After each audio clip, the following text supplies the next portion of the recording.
Ladies and gentlemen, thieves and crooks, hoodlums of all ages, I am the comic Outlaw, coming to you live and loud from parts unknown, and we are covering Star Wars Dark Empire. Yes, yes, what could have and would have and maybe should have been the sequel. But we'll never know because those good folks at Disney decided in their infinite crappy wisdom to cut all this stuff out. Such a tragedy, but we will be going over this.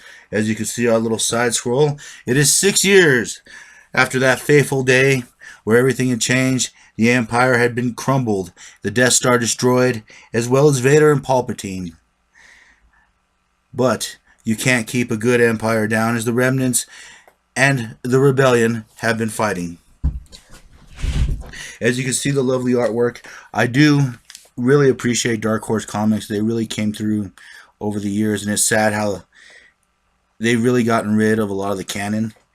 But as you can see, C-3PO, Han, and everyone are in the middle of everything. Han Solo is always in the middle of one mission or another, one bit of trouble or another. And as you can see, they're in the middle of a battle. Another battle between the rebellion and, I guess, the Senate, or whatever you want to call it. I really think that this had so much potential to be the new series, the big series. The art is wonderful.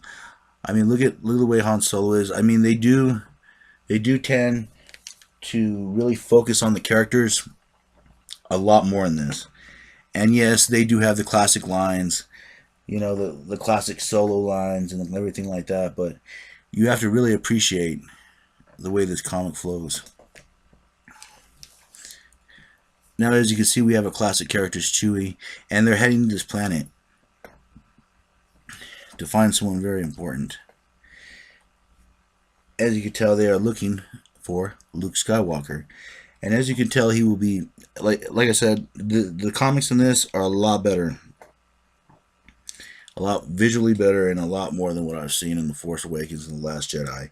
That's why I decided to cover these to give you guys a rough idea on what could have been. Dark Horse did a really good job over the years in bringing some great characters to life. The Star Wars franchise was one of those ones that they chose to bless with their gifts. Now, as you can see, the Millennium Falcon is touching down, ready for whatever. And I do love how they give it that classic look.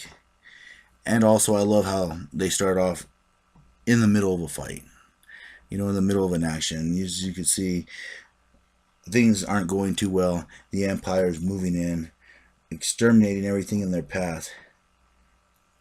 Now, you can just tell it's just complete warfare.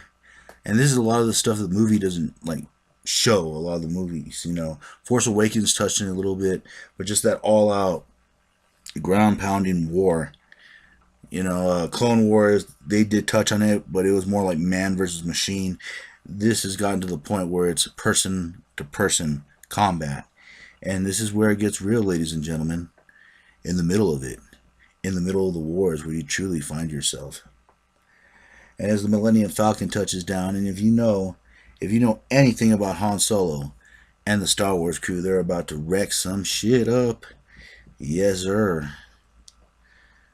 Now, as they come on in right here. Poof. Now, I do love the art on the walkers, I must say. And here comes the Falcon. And if you read this, if you read the little banter from Han, it's just so cool how they seem to keep all of his little jabs and insults, little quips. You could tell the writer was a big Star Wars fan of the classic trilogy. And as it's moving in, they miss the Millennium Falcon, and the Millennium Falcon, ba-boom, blows that sucker up. Now, I don't know, these walkers always seem big and clunky to me. I thought the ones from the Clone Wars were smaller, but they were more effective. These walkers seem to have a lot of weaknesses. But anyways, Han and the Star Wars crew touch down. Leia, of course, Chewie, and they begin helping everyone out, seeing who's left, seeing what they have left. And it's interesting, if you look in the background, I do believe you see Ewoks. But the Empire is not over yet, and they tend to drop a little surprise. Like I said, I loved more of the mythology in this one because you got a lot different things than you have been from the Disney. And since they cut all this out, none of this is canon anymore. I like these weird, odd little green creatures that are coming out of nowhere. And it is cool because they even touch on this, that Leia does have Force ability. Yes, ladies and gentlemen, that Mary Poppins thing didn't pop out of nowhere. In the comics, she had been a Force wielder. I wouldn't say that she was a Jedi Knight or anything, but she had some formidable power. All of a sudden, the beast screamed out in pain. Han's about to give her a little credit, but it wasn't here. It was Luke Skywalker, the man in the shadows. Look how powerful Luke is. It will send shockwaves through the Force that shatter those robots. This is what they base a lot of the video game on, and this is a great trick right here coming up. The Walker fires down on him, and boom, he's able to extend the lightsaber all across his body. And I think that's a little bit cooler than just catching a beam and holding it with your hand. Look at how powerful he is with the Force. Boom. Remember how in The Last Jedi they talked about one man taking on the entire army? Well, this Luke Skywalker can do just that. How he uses the Force to touch the mind inside the pilot, to bend his will and bring down the Walker. Like I said, for as big and expensive as these things are, they sure come down quick and in a heat. Anyways, Luke dispenses with it, and this is the part where Luke drops a bombshell. There's a tremor, something in the Force, a feeling of darkness, something familiar. He feels it inside of him, that dark presence, and he must find out what it is. He must know this, he must know it. And this is after a time where both Luke and Leia are very, very aware of Vader, the past, and I think at this point, her group, the Senate Rebellion, whatever you want to call them, is made aware of it too. Now, the Empire has this new weapon. It sucks everything up. It's like I think they call it like a Star Destroyer or some, not a Star Destroyer. It's a different kind of weapon. What it does is it picks everything up in a blast. But Luke, unafraid, stands waiting for it. He knows the Force will protect him. The Force is strong in his family. But this presence, this shadow, may be stronger.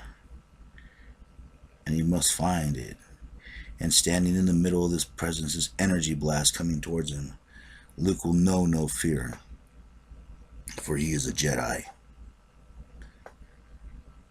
And as he stands there ready, his faithful companion R2 with him, Luke, fearless, waits for the presence.